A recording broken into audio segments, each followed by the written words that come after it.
the use case that we're trying to solve is having issues with the reps not moving forward their opportunities when they meet their exit criteria.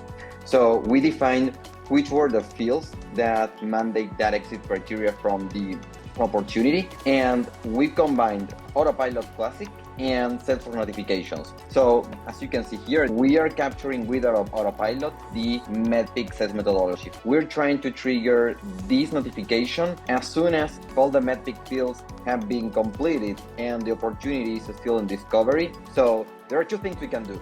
We can either not send any flag notification and automatically change the stage of the opportunity to discover to demo, or if we don't want to do something that automated, we can easily send a notification to the opportunity owner and they can do it right from clicking a button in notification.